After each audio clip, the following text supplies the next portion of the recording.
Happy Halloween, everybody! This video is combining every segment of Night 31 that is premiered earlier this month, as well as some extra stuff to actually incentivize you to watch this. So, Lost Tapes is a show that first aired on Animal Planet just before Halloween in 2008, and would continue to run for 3 seasons well into 2010. It uses a mockumentary style a la Blair Witch as a framing device to talk about various cryptids and monsters. I was 13 years old when I discovered the show's second season, and it absolutely blew my mind. It's not the sole reason why I'm so into monsters like I am, but it's absolutely why I made my own series talking about them. So, let's talk about this series. Over the years, I've seen many discussions and reviews of the show that generally tend to look at it in a very similar light. That Lost Tapes is poorly made, that it tries too hard to be scary and fails at it, that it has no reason to be on Animal Planet, and finally, that it preys on stupid people and deliberately wants to fool you into thinking the subject matter is real. I would like to dispel all of these points and say that Lost Tapes is actually a very misunderstood series in this regard. The show makes itself very clear that the monsters aren't real.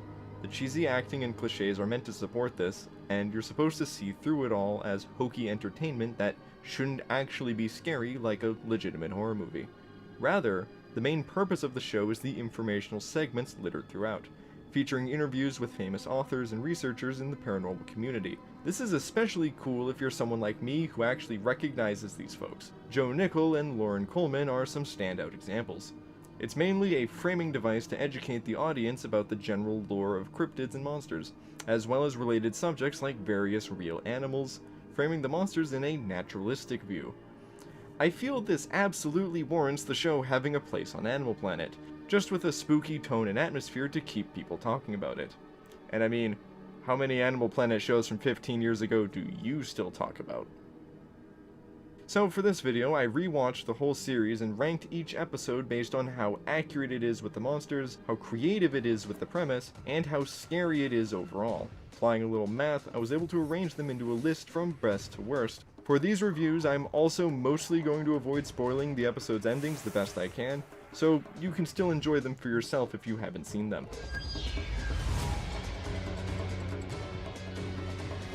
Since Lost Tapes actually has a total of 34 episodes, that means a countdown of the top 31, I had to cut out the worst 3. Conveniently, this turned out to be one from each season. I'm not giving these individual uploads, but I am specifically including them here as a bonus. Enjoy!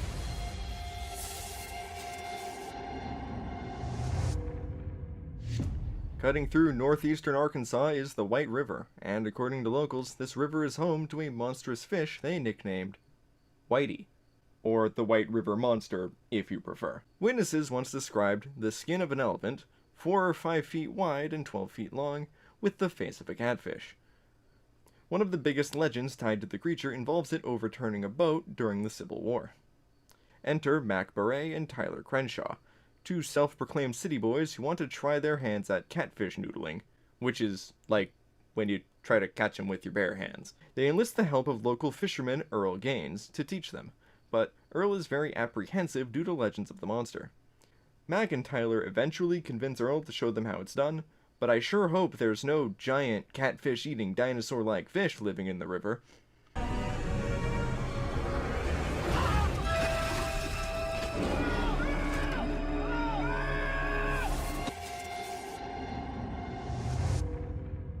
A series of ritualistic murders in Mexico City prompts the Mexican government to enlist the help of the Enigma Corporation. Agents Noel Connor, Elise Mooney, and Dr. Nada Santo are led by an informant to a warehouse built atop an ancient Aztec temple, where the final ritual is supposed to take place before midnight. This episode forces us to question not only whether or not mythology is rooted in reality, but also whether or not the gods described are in fact real physical beings who want to eat us. Alright, so this is also the only episode of the series featuring a godlike deity, and they kinda fumble it. In real Aztec mythology, Quetzalcoatl was the creator deity responsible for creating mankind, creating the current iteration of man using the remains of the previous extinct one. Neither good nor evil, he represents both life and death. Sacrifices would be made to him under the belief that he would bring rain to help crops grow, but he was not a god that demanded sacrifice. The 52-year cycle also mentioned in the episode is something entirely unrelated known as the New Fire Ceremony, in which a human heart is removed and burned to prevent the Titsamimi, basically evil space skeletons, from descending to the earth and eating everybody. Honestly, that would have made for a much more interesting episode topic. Instead, we're given a sedan-sized dragon that apparently builds nests out of straw. Oh! What the hell? Also, the inaccuracies of this episode are likely because it's actually a loose ripoff of the 1982 film Q, the Winged Serpent, in which Quetzalcoatl eats a bunch of people in New York.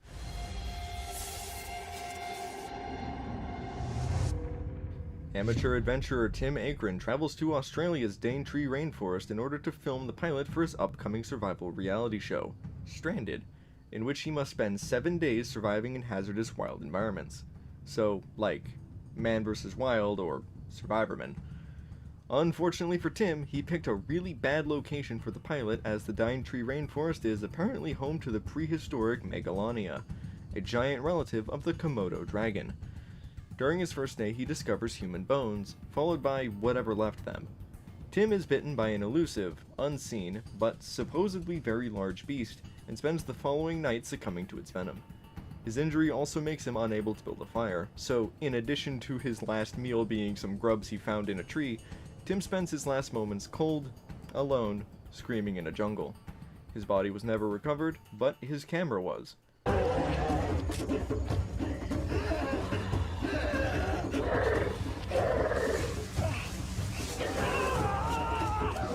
The pilot for Stranded was also never picked up. With the honorable mentions out of the way, let's take a look at the actual top 31. We open with an incident during Vietnam in which 3 soldiers reported being attacked by giant bat-like monsters, or winged humanoids, 5 feet in height with feminine features. I can find 0 sources for this or mentions of anything even remotely similar, so I think the show is pulling our leg right off the bat. We jump to an incident in Afghanistan in 2001, where US troops performed an extensive bombing campaign of the Tora Bora cave system, and employed sophisticated sonar equipment to track the movements of would-be hostiles. Days away from discharge, Sergeant Carlos Ramos is sent in with Corporals Latrell Wade and Derek Sawyer to investigate what's been disrupting their sonar signals. This episode spends a minute detailing various other giant bat-like creatures supposedly around the world, such as the Aztec bat god Camazotz, the Ahul of Indonesia, and of course, the earlier mentioned Night Flyers of Vietnam. What amuses me most, however, is how none of these are anywhere near the Middle East, specifically Afghanistan. The bat-like monsters are somewhat characterized as being vampires, but this also doesn't fit in with any local folklore, and doesn't fit in with the earlier mentions of the bat cryptids. I feel this show just really wanted to make an episode in this setting, but couldn't find any solid folklore for the region to use, so they just kinda slapped this premise together along with the earlier one in Vietnam to keep the theme of US soldiers seeing giant bats in enemy territory.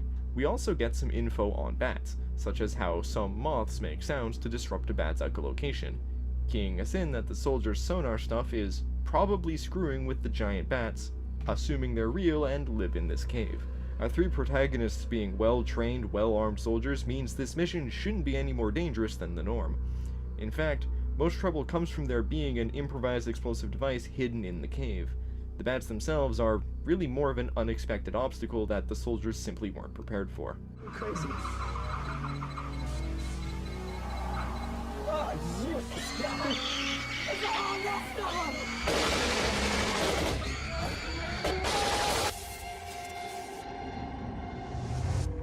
We open with a very brief account of a creature being sighted at Bear Lake, accompanied by examples of other lake monsters elsewhere in the world.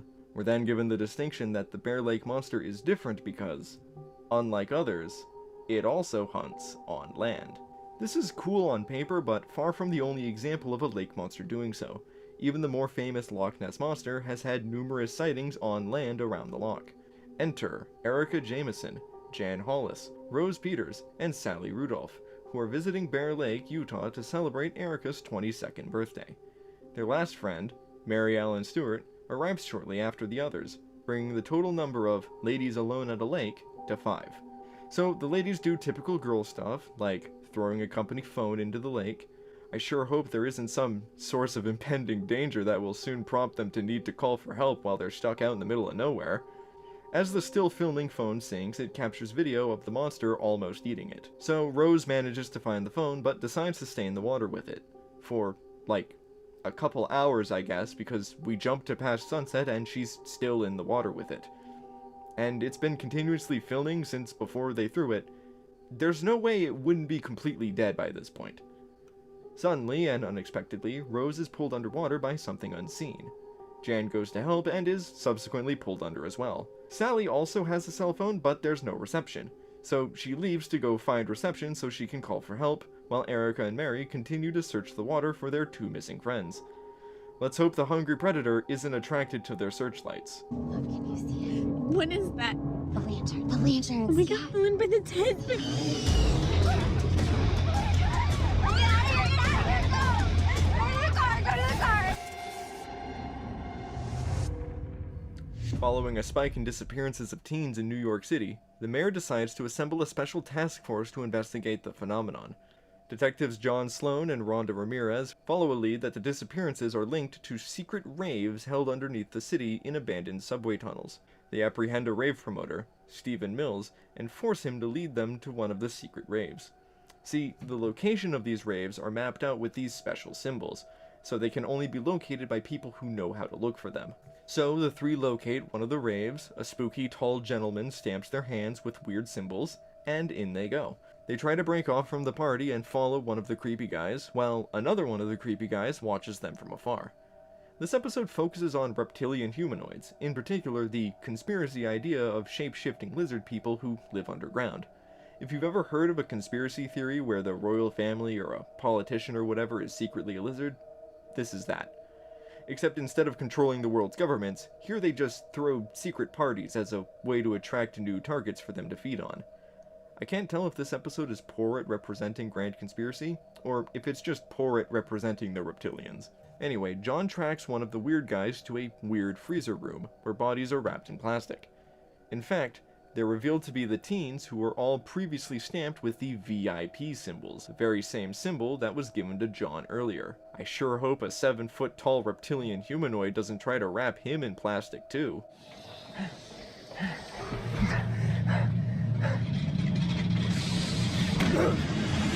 Oh no.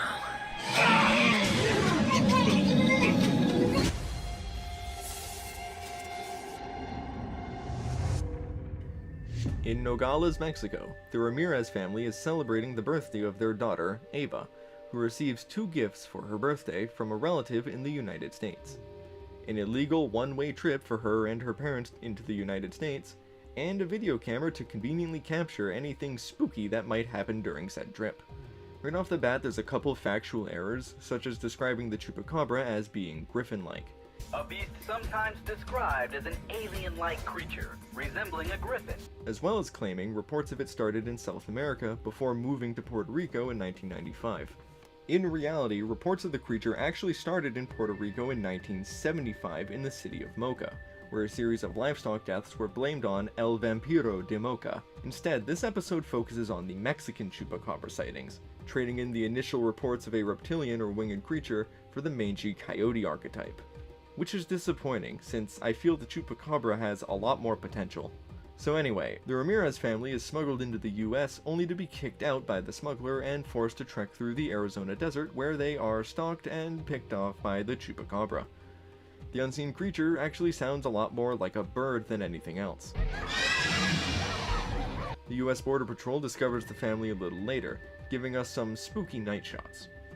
This episode also spends a good deal of its runtime focusing on illegal immigration between the US and Mexico, which is relevant to the story here with the Ramirez family, but not to the Chupacabra that shows up a little later. I feel this focus was intended and is why the episode is set in Mexico rather than Puerto Rico. It's also noteworthy that the Chupacabra is set up as the most dangerous predator in the region, even to humans. The Chupacabra folklore only ever went after livestock, chiefly chickens, sheep, and goats, never people.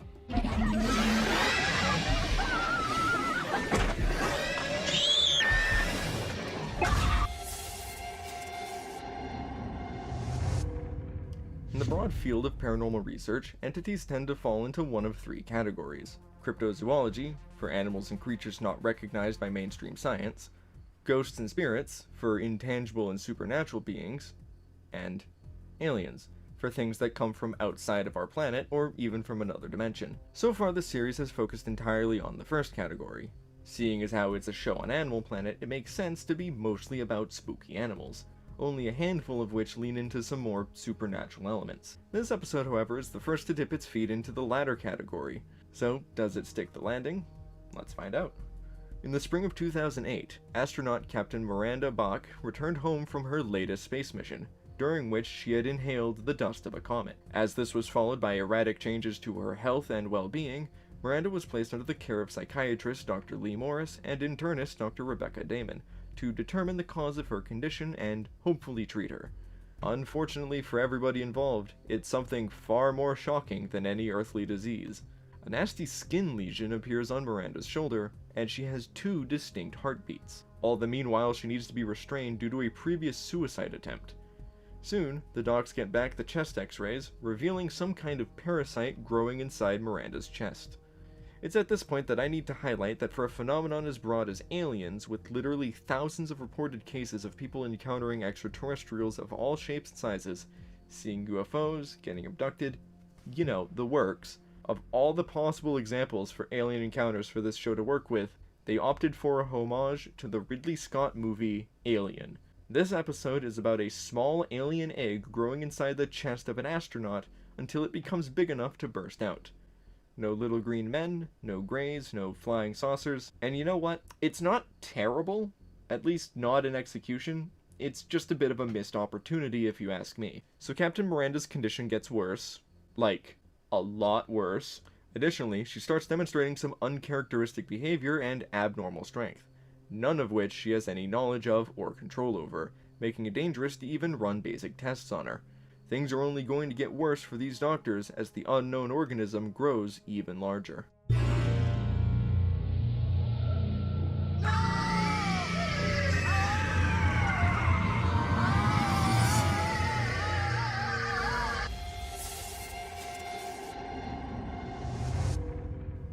So, like Bigfoot, I imagine most crypto enthusiasts have some familiarity with the Mothman, or have at least heard of him. His sightings and connection to the Point Pleasant Silver Bridge collapse are such an ingrained part of West Virginia's cultural identity that Mothman was actually a proposed design for the West Virginia State Quarter. Anyway, this episode centers around a fictionalized investigation of the Silver Bridge collapse, with footage from the FBI as they interrogate a man named Roy Kirby, whom they believe to be a suspect. Because Mothman is fairly specific to a time and place, it probably would have been weird to set it in any other setting.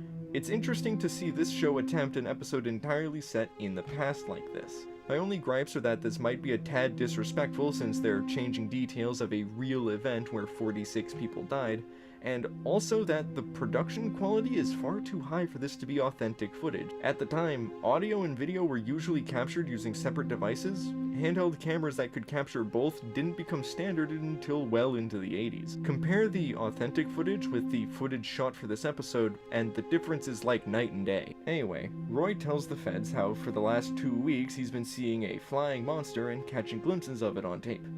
His obsession puts a strain on his marriage, since his wife doesn't believe him.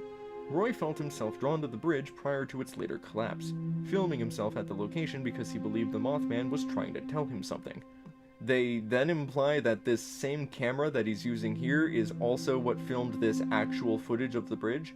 They then also show Roy rescuing a person from the disaster, meaning this news broadcast was also a recreation made by the show. What's this all about?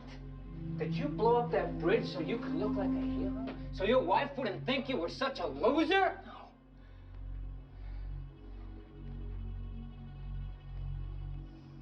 That woman, she said... she saw it too.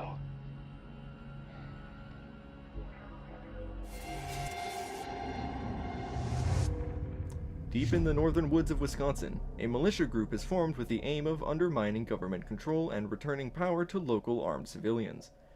An attack by an unknown party leads the militia to believe U.S. federal agents are responsible. Because of this, militia leader Brian Kavanaugh hires investigative reporter Randall Sliner and cameraman Mike Monroe for an exclusive interview at his militia's headquarters, hoping to expose the attack as part of a government conspiracy. Randall and Mike are shown the body of the attack, which appears more consistent with an animal, but Brian insists that it's the work of someone with a big knife trying to make it look like an animal attack. So, the Beast of Bray Road is a large hairy humanoid with wolf-like features, perhaps the most famous example of what is called Dogmen, reported across Minnesota, Wisconsin, and Michigan. Kinda imagine a werewolf, except they're not humans who transform, they're large canine humanoids full-time. The 1980s saw the biggest spike in sightings, with the monster allegedly leaving big claw marks on people's cars, in addition to mutilated animal remains. Anyway, there's another attack, which Brian believes to be a government raid closing in on their compound. Now, in Brian's defense, the US government has employed weird tricks like this before, such as when the CIA staged a number of vampire attacks in the Philippines during the Cold War, or when the FBI used dolphin chatter to try and shake up the Branch Davidians in Waco, Texas. So, Brian directs his militia to patrol the area surrounding the compound. I sure hope a 7-foot-tall, 300-pound wolfman doesn't pick them off one by one. I'm not supposed to trust you! Tell me! You tell me!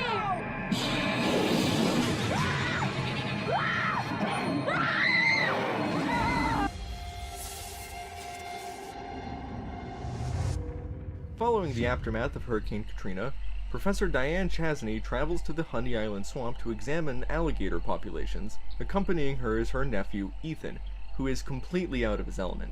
Right away, an alligator eats the backpack containing their map, GPS, compass, etc. Thankfully, they're not lost for very long as they run into a local fisherman by the name of Bud Ray, who agrees to help them. Also, the date this episode takes place on actually was Friday the 13th. I checked. So, this episode gives us a lot of information about the Honey Island Swamp, a massive marshland located on the eastern part of Louisiana. Or, the toe part, if you would. We also learn a bit about reptiles like snakes and alligators, and how they're very protective of their eggs. I sure hope the gang doesn't stumble upon any eggs.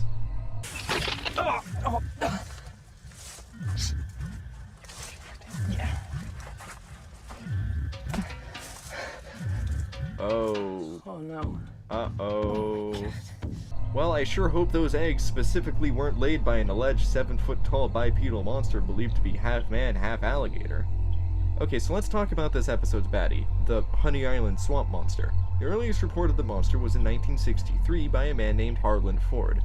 Later in 1974, Ford discovered some unusual footprints, and following his death in 1980, a reel of footage possibly showing the monster was found in his belongings. Of course, all evidence coming from one guy suggests he made it up, but further reports of the monster have persisted among locals. Many report it to be a creature very similar to Bigfoot, with gray hair and yellow eyes. One legend says that a circus train derailed, releasing a small population of chimpanzees into the swamp, which either adapted into the Sasquatch-type monster or, more impossibly, cross-mated with local alligators to create a half-reptilian monster. This episode definitely leans on the idea that the monster is reptilian, you know, what with the eggs and such. The only things supporting this idea are the footprints discovered by Ford, which showed 3 toes. This would have been unusual for primates or hominids, which have 5 toes. This episode also brings up the Latish of Native American folklore, which were human children raised by alligators. This myth has made its way into local Cajun folklore, but is still distinct from the Honey Island Swamp Monster. Anyway, I've gone on for far too long. This is a decent and spooky episode, and Bud Ray might be my favorite random character in the series.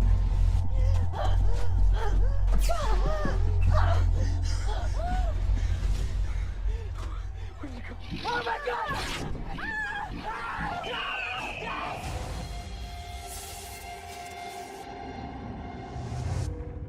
Entomologists Karen and Jonah Urko traveled to an uninhabited island on the coast of South America, becoming stranded in the process. Jonah attempts to repair the boat's engine while Karen explores the island a bit, but these bug catchers end up finding more than they bargained for. So this episode has a number of firsts in it. It's the first episode where the monster in question is completely made up, as in, not based on an existing cryptid or myth. It's also the first time the characters in Lost Tapes find someone else's lost tapes. In the island's interior, Karen stumbles upon the mummified remains of an unknown Latin American soldier, and in his clutches is an old video camera. Maybe it can shed some light on how he met his end. But before actually checking what's on the camera, Karen retrieves Jonah to show him the remains too. Unfortunately, Jonah ends up getting bitten by some unknown bug that, at a glance, appeared to be a really big centipede. So, naturally, this episode gives us a lot of information about centipedes, their anatomy, how they hunt, all really fascinating or really creepy depending on your opinion of bugs and centipedes. We get enough information to know that Jonah's bite is probably really bad. So Karen sees a few of the giant centipedes herself, but doesn't seem any more frazzled than if they were, like, normal sized.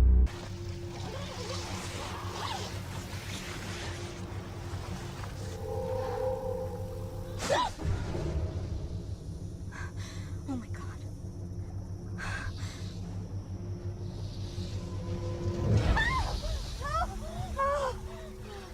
Oh my god.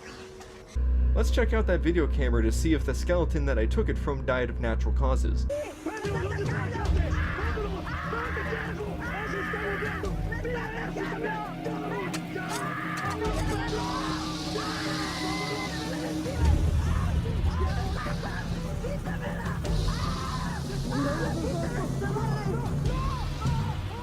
Yeah, okay, so we probably shouldn't stay on the island of giant centipedes any longer than we have to.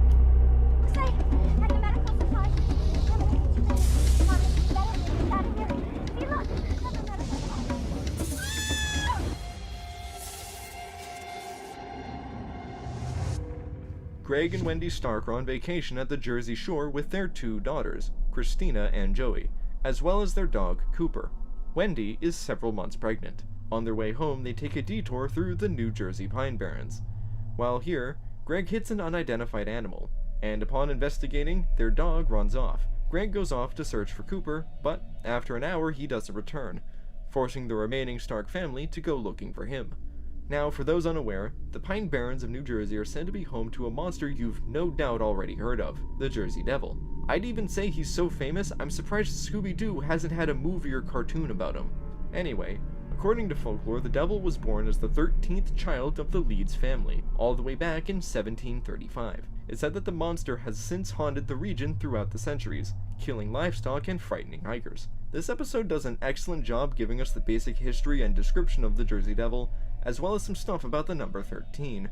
Searching for Greg, the girls instead find his bloodied hat discarded in a bush. They then hear some unexpected growling, prompting them to flee until they stumble upon a mysterious abandoned house in the middle of the woods. Inside, the building is littered with graffiti and the number 13, as well as phrases like, "It lives." Suddenly, Greg shows up, safe and sound but clearly spooked. Something very big is trying to get into the house, and there's not many places to hide.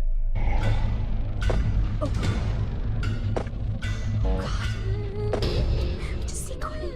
It will be okay.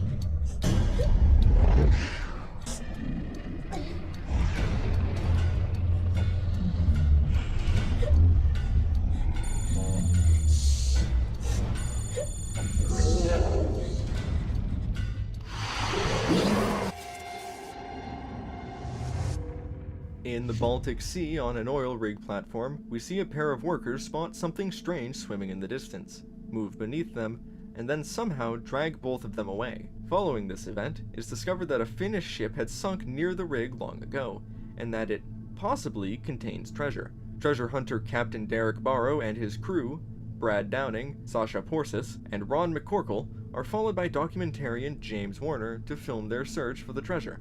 I sure hope they don't have a run-in with whatever captured those two men and also probably sank that ship, so we get some fun lore about the Kraken, as well as sea monsters in general. This episode indicates that the name Kraken means uprooted tree, due to how the monster may resemble that at times. However, historians believe that the name may more simply be derived from the Scandinavian word for a multi-pointed hook.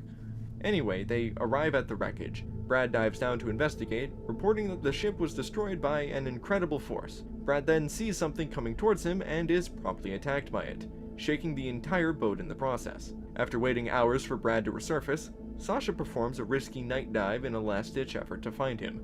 Sasha does manage to find Brad, and he's not okay. She also finds the thing that did it, and it's not treasure. Can the remaining crew make it out of there in one piece, or are they sitting ducks for a legendary monster? Jimmy!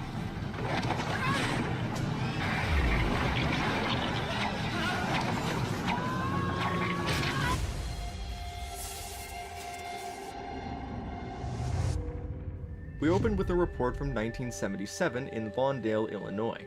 A mother witnesses a pair of large birds attacking her child outside their home, before one actually tries to fly away with him, carrying him 30 feet. A story which is consistent with Native American folklore, wonderfully setting the stage for an episode about a giant bird. Enter brothers Kevin and Cole Weller, and their friend Paxton Reed, 3 young boys who love skateboarding. One day, the brothers decide to sneak out with their parents' video camera to meet Paxton and film a skateboarding video of themselves at a place they call The Ditch, located on the outskirts of town. Night soon approaches as they travel. I sure hope they're not accosted by any giant predatory birds along the way. So along this trip, the boys take turns trying to scare one another, especially Cole since he's the youngest. They then get rained on by blood. Wait. Oh, that's blood, dude. Oh! Oh! Oh my god, what's that? Oh, what happened to it? So that's kinda messed up. Let's poke it with a stick, because we're boys, and we're cool, and we ride skateboards and stuff.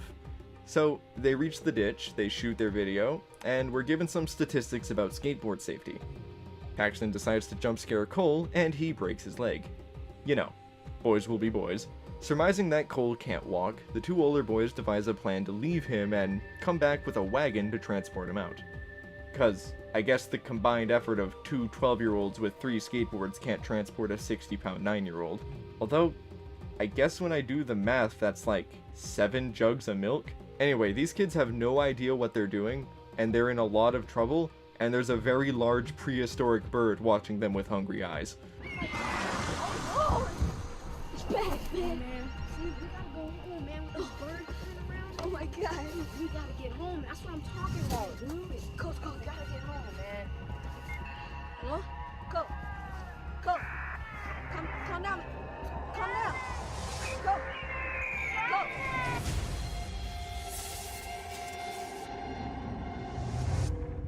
Using various trail cams and surveillance footage to record her findings, Forest Ranger Rachel Glenn studies and documents the wildlife of the Pacific Northwest in an attempt to uncover the cause of a declining black bear population. However, her findings instead provide evidence for something much more spectacular. Amidst the obvious signs of Sasquatch many might be familiar with, Rachel actually does uncover what she was looking for. It is discovered early on that a poacher has been setting traps for the bears, and we get a game of cat and mouse as Rachel finds and disables the poacher's traps, while said poacher finds and disables Rachel's cameras and equipment, as well as shocks her with dubious intent. All the while, our favorite hairy hominid gradually makes his presence more known. This episode heavily dips into the wealth of footage used in documentaries by Discovery and Animal Planet to fill their informational segments, since there happens to be a ton of that for Bigfoot. It also discusses poaching and how the illegal industry affects wildlife. The bulk of the episode also gives us some good authentic shots of the Pacific Northwest, and takes a real turn for the freaky near the end. August 14th. There's been some sort of an attack.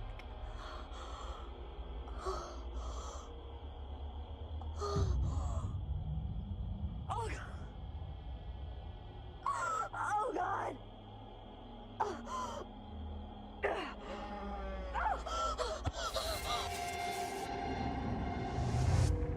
Breaking into the warehouse of a textile manufacturer, animal rights activists Scott Sunmer and Evan Metcalf investigate allegations of illegal animal trading, and they come face to face with something far more dangerous than some tropical bird or fish.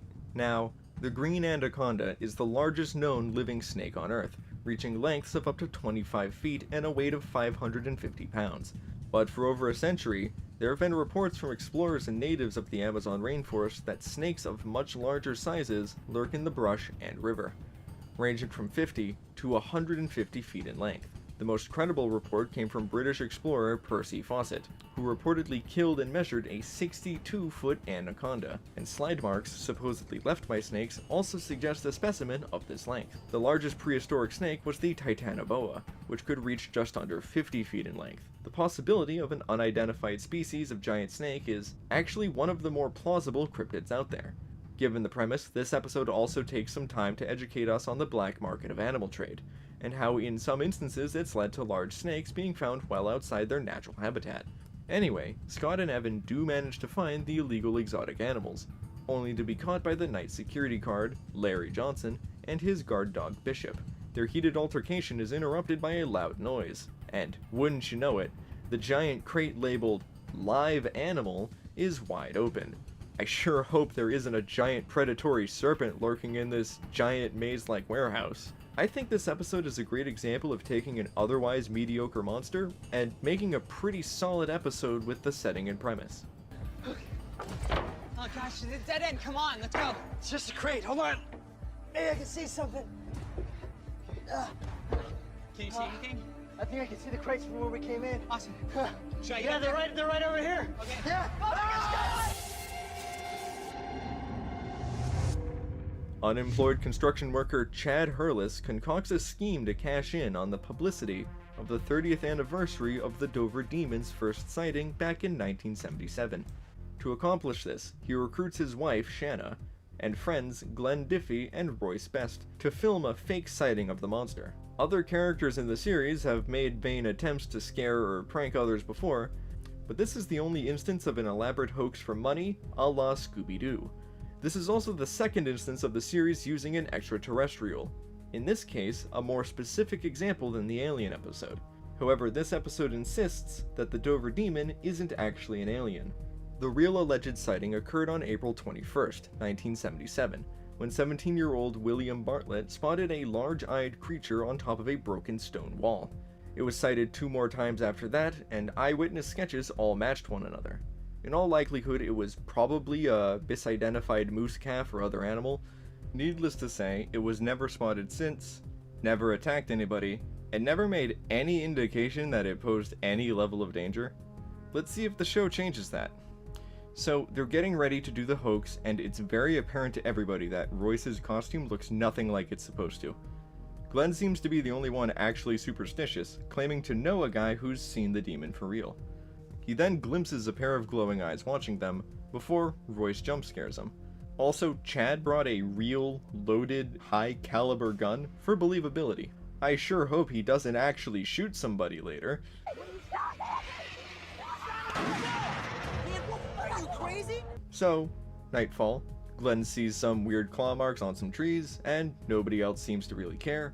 Same thing with the funny footprints he finds. Royce puts on the costume, Shanna puts on some makeup to look like she was attacked, and Chad is generally a jerk the entire time. Glenn tests out the camera's night vision, not realizing it captures the actual Dover Demon up in a tree behind him. Anyway, these guys are all jerks and idiots, and they deserve all the horrible stuff that happens to them not long after this. And, my goodness, does it get horrible for them.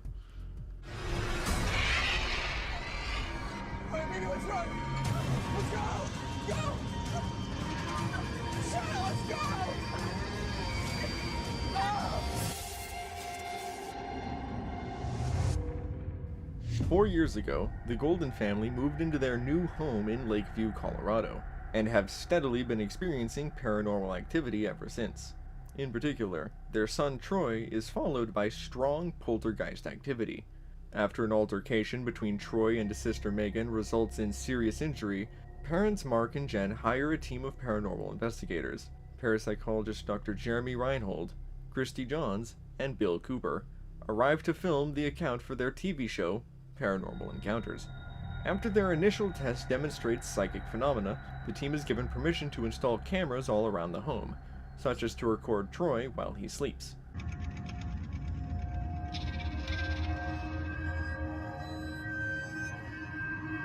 So, let's talk about poltergeists for a minute. This happens to be the series' first and only episode dealing with a ghost or similar entity. The word poltergeist is German for noisy spirit, characterized by unexplained noises or objects moving or breaking on their own. In the realm of paranormal research, it has two competing explanations. That it's the result of an invisible entity, like a ghost, or that it's actually the result of someone having a psychic ability they cannot control, usually tied to their emotions.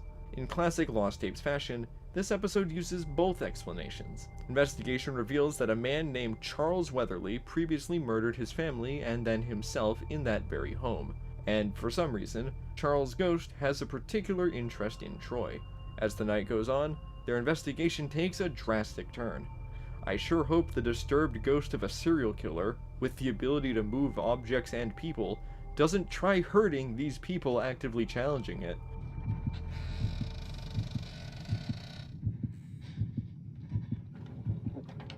Troy?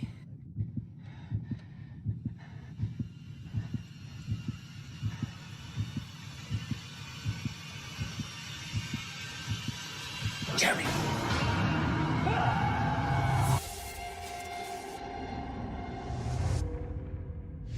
After sailing around the globe for 3 months, journalist Sharon Novak is on the final day of her journey before returning home. But things take a turn after she receives a distress call from someone in the Monterey Canyon not far off. Sharon takes a detour to check on them, but is soon in over her head. I gotta say, the whole final day of a 3-month journey thing sounds an awful lot like when someone is 1 day away from retirement. I sure hope nothing bad happens. This episode draws from the event in 1925 in which the supposed carcass of a sea monster washed up on the shores of Moores Beach in the Monterey Bay, California. This sea monster was given the title, the Monster of Monterey, and was believed to be a surviving plesiosaur, a large marine dinosaur. However, in all likelihood it was simply a globster, the remains of a whale or similar animal that have decomposed so much that they become unidentifiable, leading some fishermen to mistake them for something else like a sea monster. Anyway, Sharon packed dozens of cameras to document her journey, as well as keep in touch with her boyfriend, Charles. This is Sharon's only means of contact with the outside world, which I think does well to highlight the isolation of being alone at sea, which in turn creates tension, especially when Sharon's boat hits something out of the blue. Engine now dead, and no wind for sails, Sharon's at the mercy of whatever's been picking off sailors in the Monterey Bay. The boat, I can't reach the boat!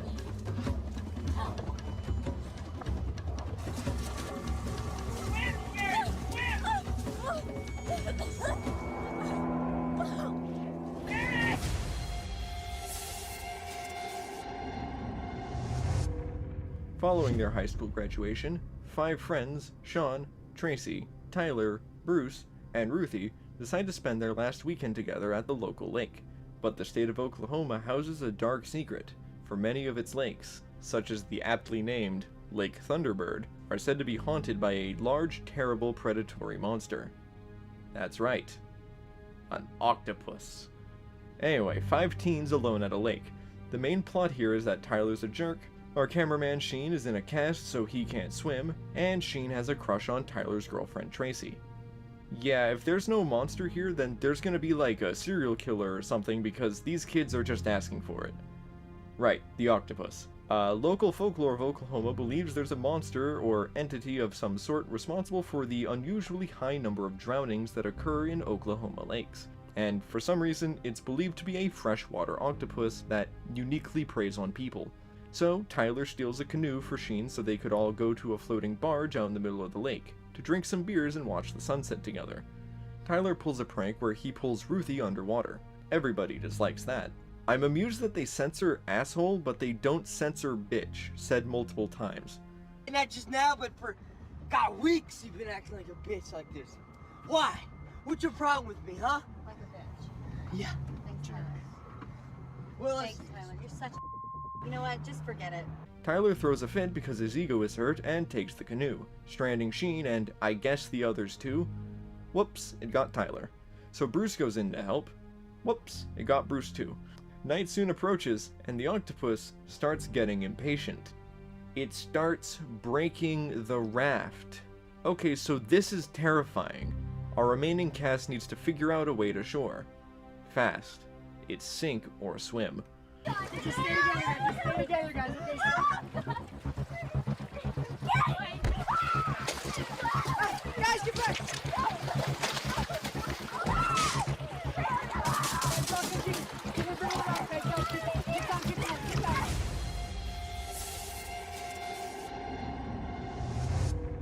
We open on an incident in 1996 in rural Utah, in an area that's been named Skinwalker Ranch. A large coyote or wolf is spotted trying to attack a calf, and a ranger fires upon it at point-blank range, but the creature is unaffected. It leaves without leaving any footprints. This anecdote is indeed accurate to the lore of the Skinwalker Ranch. However, it somewhat underscores the greater nature of the area. The ranch, located in Unitah County, Utah, has for decades been host to many different forms of paranormal phenomena. In the span of just 50 years, there's been over 100 reported cases of cattle mutilation, unidentified flying objects, orbs of light, strong electromagnetic fields, and reports of unusual animals that were unaffected by gunfire, with even reports of ghosts and little people. Previously, the area was known locally as UFO Ranch due to its connection to alien sightings. Although, I guess Skinwalker Ranch is still a more accurate name than Thunderbird Lake housing an octopus. Anyway, 2 years into his degree in political science, Andy Miller returns home to visit his parents, Caroline and Sam Miller, who happen to live on Skinwalker Ranch. Andy films himself for the trip to show to his girlfriend later, as she couldn't be present. This is also Andy's opportunity to reconnect with his father, who's upset that Andy chose to go to college instead of becoming a rancher like him. En route to check on a pregnant sheep, they pass a strange Native American woman who tries to look vaguely aggressive. Later, they notice coyote tracks, which transition into human tracks. They then hear what sounds like Caroline's voice calling for them. You hear that? The hell's that? Even though she's back at home, and their radio is off. Based on my limited understanding of their lore, the Skinwalker shouldn't be able to mimic a person's voice without ownership of their soul or remains. This would be a plot hole since Carol is revealed to be perfectly fine later on. Anyway, as the night goes on, more spooky and unexplained things keep happening. Could the strange native woman they keep seeing actually be something much more sinister? Let's go. Listen, take the gun. What? Go, go, go. I'll be right behind you. Go.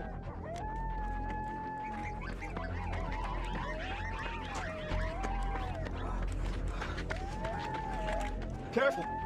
Get in the truck.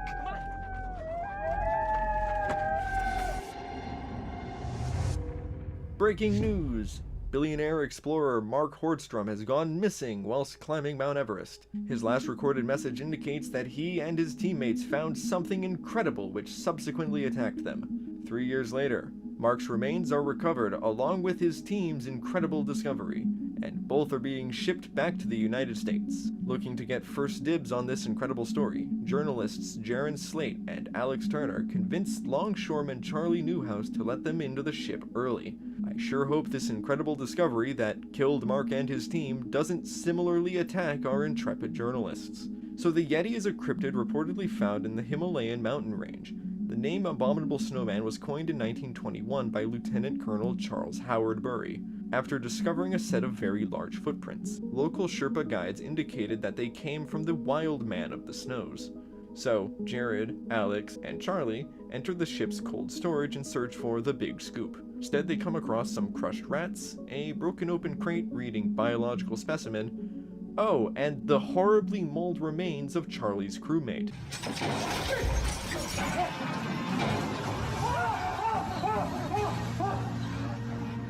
Maybe we should cut our losses and leave. Whatever's leaving size 32 bloody footprints clearly doesn't like being trapped in confined spaces. Naturally, it would have been very difficult for the show to film an episode on location, and even a fake snowy set would have been pretty obvious that it's not a real snowy mountain like the Himalayas. Since the series never attempts to replicate snow, I think their choice to set this episode inside the claustrophobic bowels of a large ship was actually creative and well done. Help! Help us! Someone help! Please! What the hell are you guys doing here? Oh, never mind. Open the bloody door! I have a key. Help! Open the door! What is... Open the door!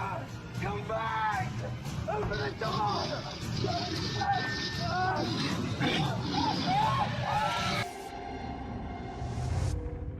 West Virginian reporter Stacy Foster accompanies ATF agents Ollie Moy and Mark West, and law enforcement officer Ernest Tybee as they venture into the Appalachian forests to bust an illegal moonshining operation.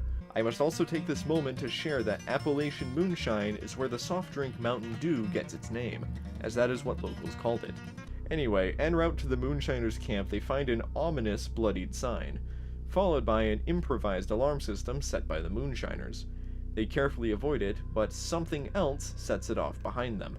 So, a relatively obscure monster, devil monkeys are a North American cryptid said to roam the forests of Appalachia. Man, this area just has a ton of monsters, doesn't it? Described as apes very similar to baboons with bushy tails and long snouts, they differ from more traditional ape-like cryptids like Bigfoot in that they use their smaller size to easily climb and move along treetops. They also reportedly seek out humans and are extremely aggressive. Most sightings occurred during the 1970s, suggesting they were escaped exotic pets rather than an undiscovered native species. They likely couldn't form a sustainable population and died out after only one generation. So, the agents come across some traps set by the moonshiners, but those will be the least of their worries by the end of the night. Eventually reaching the bootleg distillery, it appears someone, or something, got to the moonshiners first. Something stronger, faster, and meaner than hell. What do we do? I don't know.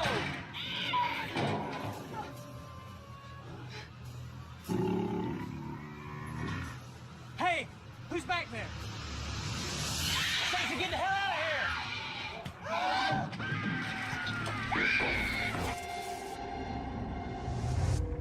We open with an account of the Beast of Gevaudan, in which a wolf-like monster was said to have terrorized southern France in the mid-1700s. Werewolf is only one of many explanations given for the beast. Others include escaped exotic pet, unexplained cryptid, and possibly even a serial killer. Flash forward to the present, police are investigating a series of gruesome homicides, known colloquially as the Beast Killer murders. Indie filmmaker Austin Pace aims to make a documentary about this, and after weeks of negotiation is allowed to shadow Sergeant Clifford Warren and Javier Mendoza during their investigation of the murders.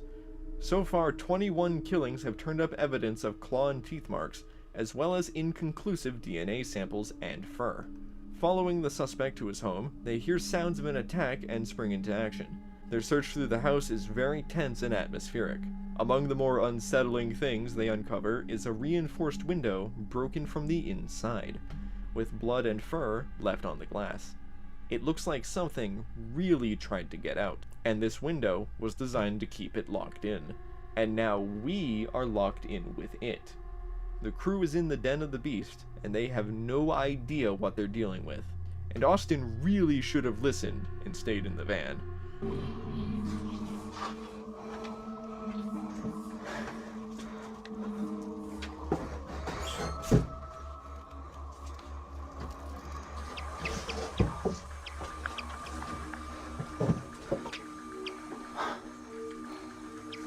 What's this? Give me your light.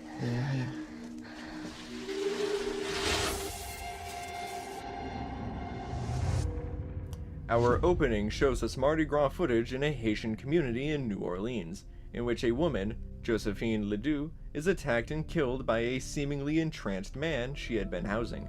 Due to this murder being a delicate matter for the community, local authorities placed the case in the hands of the Enigma Corporation, a private security firm. Agent Noel Connor, tactical specialist Elise Mooney, and rookie tech operative Tanner Noble are tasked with apprehending the culprit, Malcolm Clement. The only issue is Malcolm had apparently died 8 years earlier. If that's true, then just who, or what, attacked Ledoux? Season 3 of Lost Tapes introduces us to the Enigma Corporation as the first and only recurring characters, appearing in 3 separate episodes. I fully believe if Lost Tapes ever had a video game, you'd play as these guys. Speaking of games, this episode feels like a more faithful adaptation of Resident Evil than the actual adaptation of Resident Evil. We got the special agents in a spooky mansion full of zombies. If you're someone who grew up with this for the PS1 and watched these cutscenes over and over, then this episode will give you a ton of nostalgia.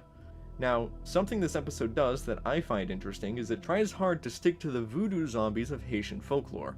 body that has been reanimated by a shaman or witch doctor to be used for slave labor. But this episode also manages to evoke the vibes of fictional zombies, both classic and modern. It's explained that Josephine was using zombie powder containing nerve-altering toxins to reanimate the dead. This is closely in line with voodoo zombies, in which witch doctors used similar toxins to put people into death-like states, only creating the illusion of raising the dead. Unfortunately for Josephine, the nerve toxin is able to spread to new healthy people like a virus, and these zombies are a bit harder to control when they get hungry. You know, I think we're gonna have to go down the tree out front. Come on. Are you kidding me? Connor, what do I do here? She's just a girl. What do I do? Not anymore. Shoot it! Several workers at the Palco oil facility die mysteriously of what is first thought to be a sort of gas leak, before it's apparent that they were attacked by something. Enter the Enigma Corporation, a private security firm hired to investigate the deaths, featuring Agent Noel Connor and tactical specialist Elise Mooney, and accompanying doctors Naomi Robinson and Selden Fisher. The team shows up in full hazmat attire, because it's unclear if the cause of death was chemical, radiation, viral, evil shape-shifting monster. You can't be too careful with these things. Right away, there's no apparent cause of death. All that is gleaned is that the victims all died very quickly, and that whatever did it isn't present anymore. A blood test is attempted, but the body doesn't seem to have any left for them to test. Spooky. So, this episode focuses on the Strigoi, the supernatural vampire archetype of Romanian folklore, which is equipped with many different magical abilities like shapeshifting, invisibility, and super strength. If you've seen like any Hollywood version of vampires, you know the stuff. This was probably made in response to how vampires were used in the previous season, not featuring any of these supernatural elements. They of course still add vampire into the episode's title because it's assumed that a normal person won't know what a Strigoi is. Unless you're one of my subscribers, of course. So the team has an accident where Elise's suit is compromised. Her being fine gives the rest of the team assurance that it's probably nothing airborne, although Selden is still unsure. Noel and Elise chase a dog into a storage container, but instead discover a survivor inside who appears to be perfectly fine. He seems of noble character. I sure hope further medical examination doesn't reveal him to be a blood-sucking monster. What the hell? Is that the trank dart?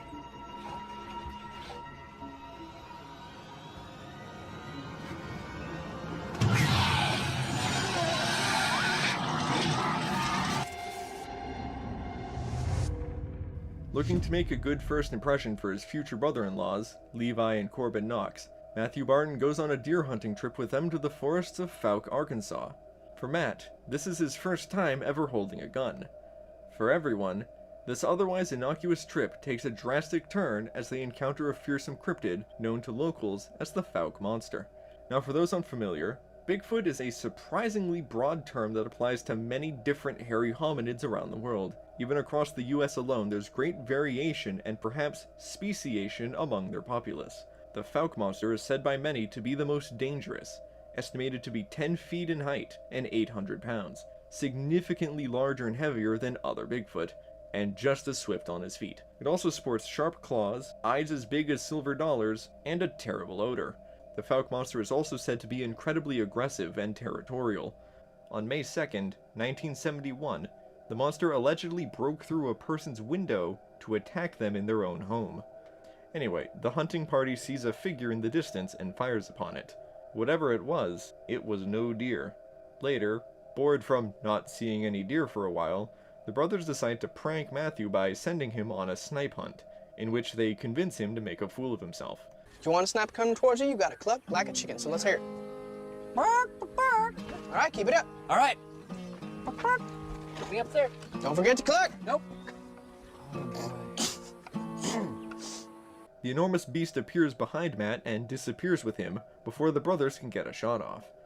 With night soon approaching, the brothers resolve to find Matt before something happens to him. This latter half of the episode at night makes for some very spooky scenes. It takes little time to realize these boys are in way over their heads. Oh my god. We are so dead. Okay, we gotta find him. Let me think. He could be bleeding to death. Okay, which way should we go?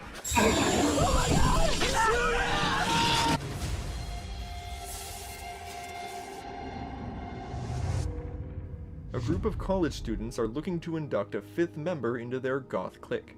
Annabelle Lilith, Ophelia, Luna, and Severin pick up Nora Callerman for her initiation into the group. Annabelle, the leader, is very mean-spirited and instead looks to prank Nora and keep a tight leash on the others. Nora is blindfolded and taken into the local cemetery for her initiation. However, things take a turn when the group is accosted by an ominous black dog that vanishes soon after. This episode provides lots of history of sightings of phantom black dogs and similar, in addition to the generally Halloween-y vibe the cast and setting itself already provides. So the group makes it to the cemetery and sets up shop at someone's headstone, starting the ritual for Nora's initiation, when the spooky dog makes its second appearance before vanishing again. This time, however, it leaves behind some very scorched earth. Anyway, they continue the initiation, Nora drinks some fake blood, is welcomed into the group, and given back her sight. Nora then asks Severin how many times he saw the black dog, indicating she knows more about its nature than she lets on. Earlier on, one of the informational segments clued us in that if you see a hellhound 3 times, it means certain death, which Nora would technically be safe from since she was blindfolded during the earlier encounters. With this fact in mind, I sure hope the group isn't accosted by the black dog for a 3rd time. Okay. Oh my god. Close your eyes. Close them. Do not look at it. Just close your eyes. Okay. Close them. What's happening? Don't open your eyes. Whatever happens, okay? Please. Okay, do not okay. open your eyes. Okay. Keep them closed. Do not open your eyes. We open with a 911 call accompanied by surveillance footage of an unknown entity entering a backyard and murdering a family's dog just out of view, before creeping back into the shadows.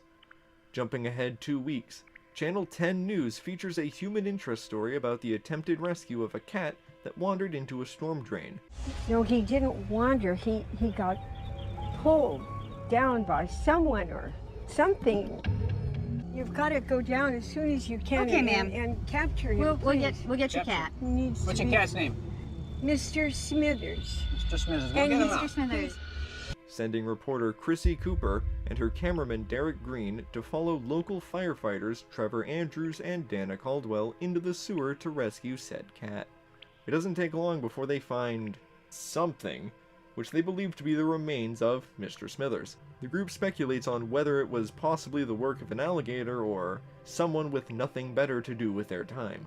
This also makes me realize this episode is drawing parallels between the lizard man and the urban legend of sewer gators, which is creative but has little to do with the actual lizard man encounter. The real encounter is touched upon briefly in the episode, as well as some general reptile trivia.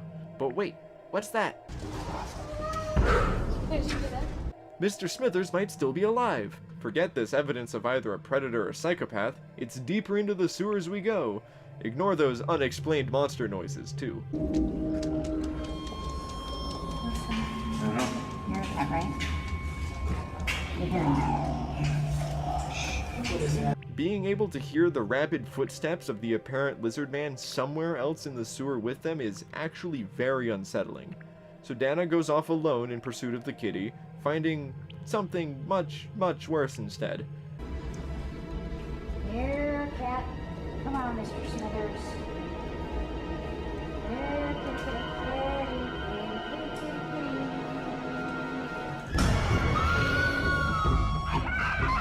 As this happens, Trevor discovers that they're down too deep for their radios to reach the surface, making them unable to call for help. Rather than saving the cat, this group now needs to worry about making it back to the surface in one piece. This episode is also how I had initially heard of the Lizard Man, and is 100% responsible for me using him in the pilot of Crypto Crossing.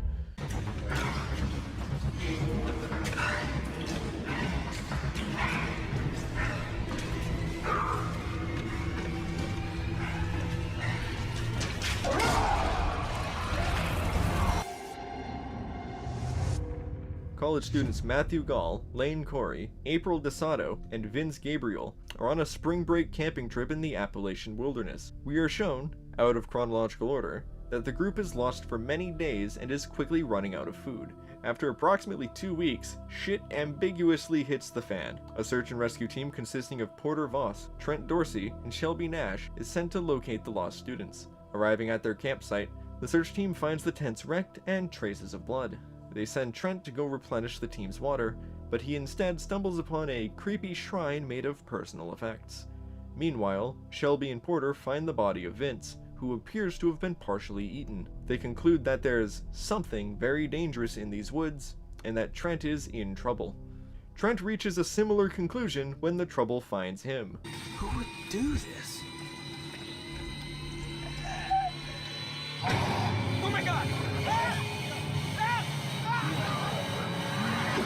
So the monster designs in this series are usually kinda goofy or whatever. This one is actually pretty good. Their use of antlers in the design is erroneous, but an immediately recognizable look for the monster in modern times, and does a great job to look terrifying.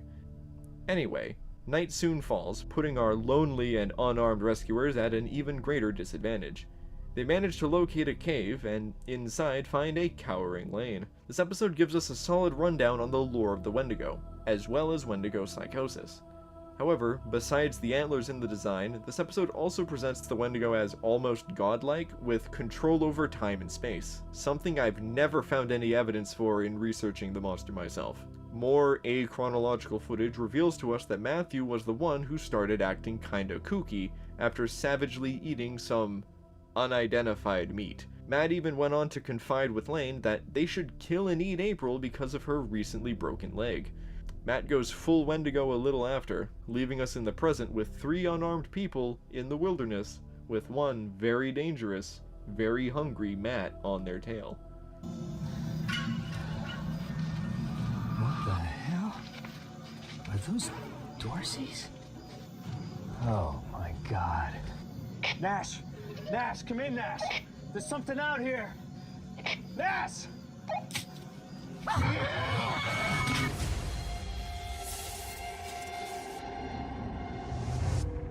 We open with a surprisingly accurate account of what's been called the Owlman. In 1975, in the village of Monan, Cornwall, England, 2 girls reported seeing a large feathered birdman hovering above the nearby church. A few months later, 2 more girls were camping when they saw a big owl with pointed ears, as big as a man. These 2 incidents are the primary base for the Owlman legend, with few sightings continuing in the region in the decades that followed.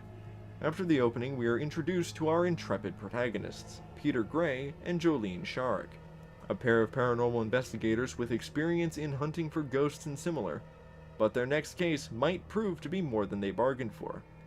Witnesses claimed that a demonic entity had been haunting the local church in Fallview, California. Arriving at the church, our team interviews the church's archdeacon, Grant Bolton, who describes a winged creature with red glowing eyes. They also meet Hazel Van Leer, an elderly woman from Monan, Cornwall, who believes the entity is specifically the Owlman from her hometown, and that it has followed her to the States. Exploring the church's belfry, Peter discovers an unusually large owl pellet. Basically, owls do this thing where they swallow prey whole, and later spit up like the hair and bones and whatever else they can't digest. In this case, they find a human's jawbone. They then interview a young girl named Sue Ann Mills, who is apparently being stalked by the apparently predatory entity. As night goes on, the team's investigation grows intense as the Owlman becomes more aggressive. Something knocked me down. Where? I didn't see anything. Something knocked me down. There's nothing there. I'm telling you, something knocked me down. Jolene, I don't see anything. Look. Sue-Ann! Sue-Ann? Sue-Ann, where are you? Sue-Ann! Where'd she go? She was right here. Where'd she go? She was holding my hand. Sue-Ann! Sue-Ann? Sue-Ann!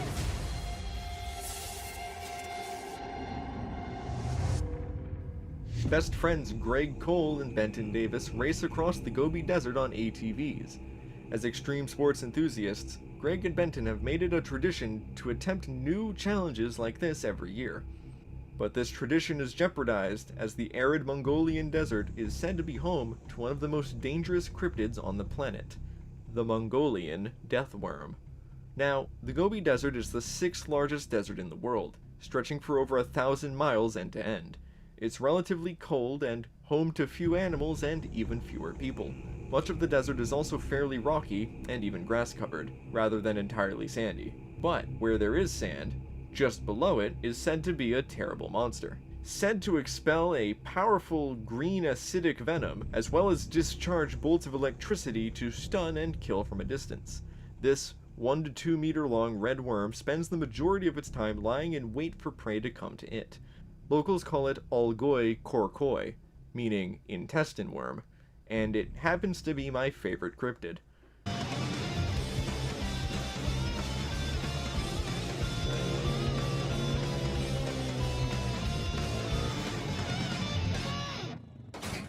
These guys make me want to drink more Mountain Dew. So, Greg and Benton are in last place in the race and end up getting lost just as night approaches. I sure hope they don't have a run-in with a monster that superficially resembles a large intestine. These night shots do an excellent job of highlighting just how far in the middle of nowhere they are. They're surrounded on all sides by absolute darkness, which is actually inaccurate, as the lack of clouds and light pollution would actually make the night desert quite easy to navigate. Anyway, the visual effect of the monster moving under the sand is really done quite well. So Greg is attacked twice, first getting bitten and then having corrosive acid sprayed on him, eating through some of his suit. I find this interesting, as an obscure detail not mentioned in the show is that the worms are supposedly more aggressive towards the color yellow, which Greg's suit is. Ergi also mentioned that it wasn't smart to wear yellow when traveling around the Gobi because the color seemed to attract the deathworm. And even though the idea of attracting this creature with the color yellow sounded pretty far-fetched to me, I was following every lead I could and decided to head to the local market in search of yellow fabric. Tell him that I was told that the deathworm is attracted to the color yellow. Greg's ATV won't start, so the two leave on Benton's. Until, of course, it runs out of gas. Will our dynamic duo make it out of the desert, or will they become worm food? Figuratively and literally. My name is Peyton Davis. Me and my friend, Greg Cole, we were bitten by these things in the sand.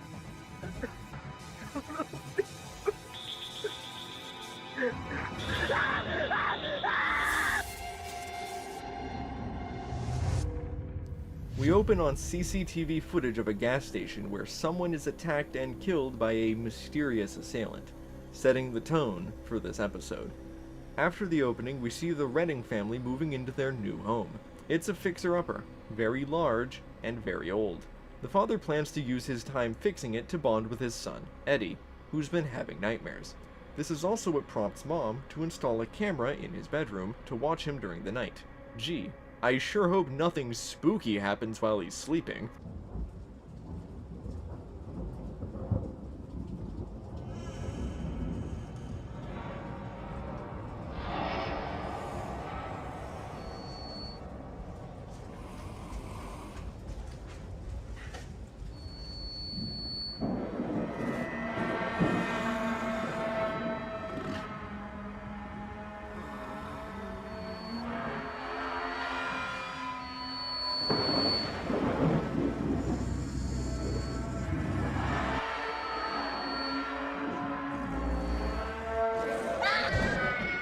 This is genuinely freaky to watch, double so if you're young enough to believe it's all real. So it would seem this old home has more than just mice or whatever.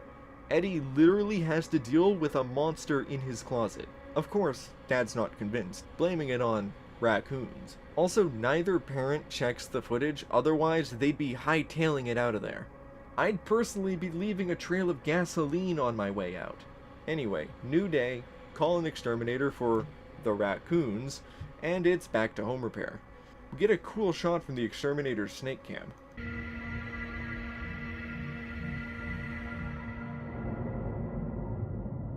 What the hell?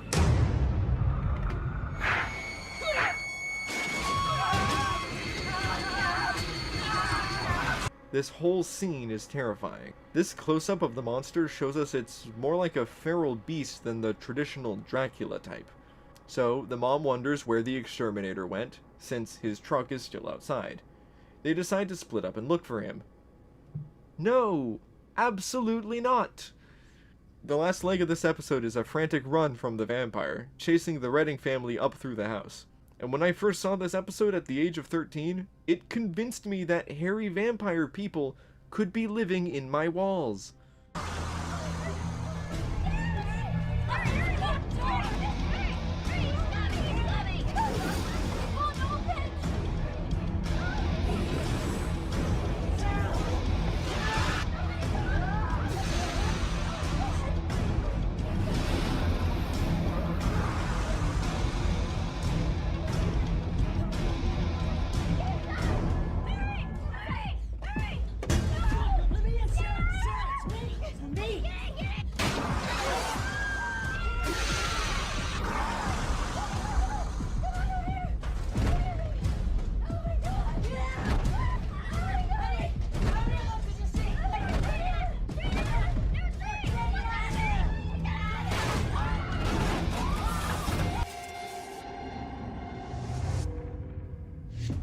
So, this has been my review of the series of lost tapes, ordered worst to best.